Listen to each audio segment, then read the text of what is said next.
Yo, what's good, everybody? This is Mr. Composition, the MC that writes fiction, and this is another episode of The Composition. And thank y'all for tuning in. Today's episode is entitled I Took My First Greyhound Since COVID-19. And, it was actually a very um, easy experience. There wasn't a lot of people on the bus that I took, but I felt like it was very symbolic because I took this on the first day of the month, and this is also, the first month of the last quarter of 2020. Like, whoa, what in the world? And today, September 2nd, as we have this Pisces full moon, this is the end of an astrological year. you know, this is a full moon in Pisces, so this is the last sign of the zodiac. So just thinking about this whole year, from last August to this August. And for me, being able to reflect on that, man, I still haven't done my, I still have not done my top moments. And so I think what I'm gonna end up doing as far as for this time, last year I did top 20 moments. This year, I think I may do top 10 instead. There's just like a lot that I'm wanting to do. And so let me look at the calendar because I think for the most part I put in a lot of things that was going on around that time. So, I mean, that was around the time that I started the CBD fair market. It was like June, and then August was on the news. Um, let's see, yeah, CBD fair market was August 3rd. What else did I do? Kiva Lounge from San Marcos. I did a Black Rise San Antonio meet and greet. Let's see, what else happened after that? September, did this dope event, Vote Earth, another CBD fair market. The Houston Zine Fest, that was really dope. October, another CBD fair market. The Green Seed event, the CBD fair market, Green Seed event. That was very, well, not CBD fair market. It was this conference that was super dope. I did an interview with the Urban Suite. Shout out to them.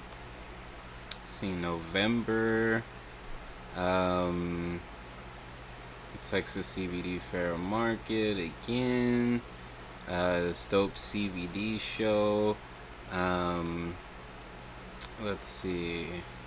December had another CBD fair.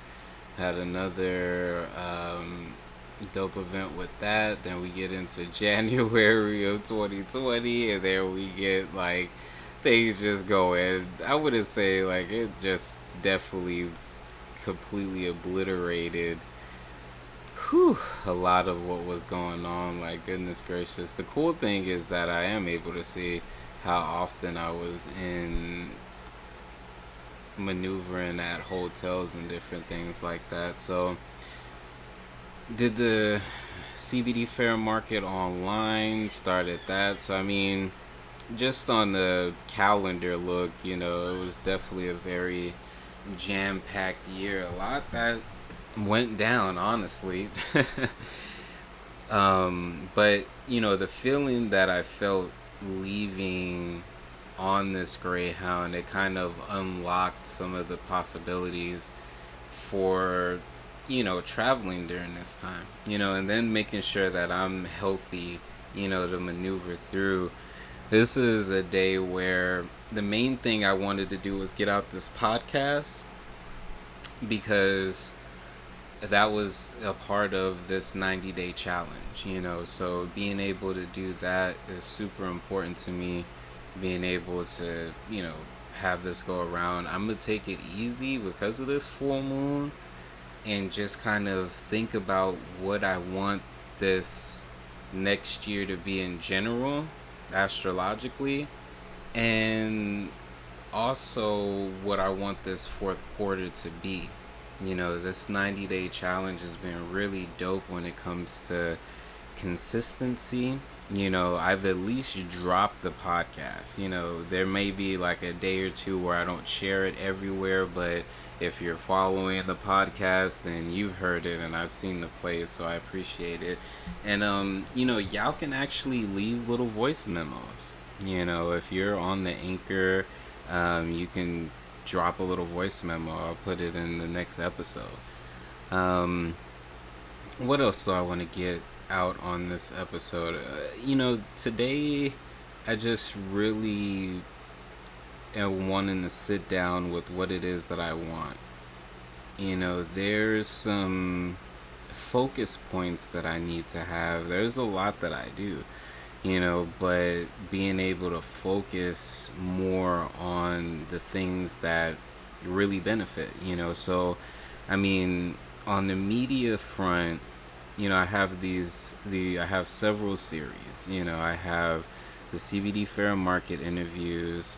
I have the Chronicles of Self-Awareness interviews that I have with people that practice astrology or human design, um, different things like that. I have in Tiny Live in Color, where I interview people who have tiny homes or in schoolies or any type of small minimalistic living, and then that's gonna also showcase my journey of getting a tiny home. And then there's Afro Pins and Conversations, which has to deal with different black authors.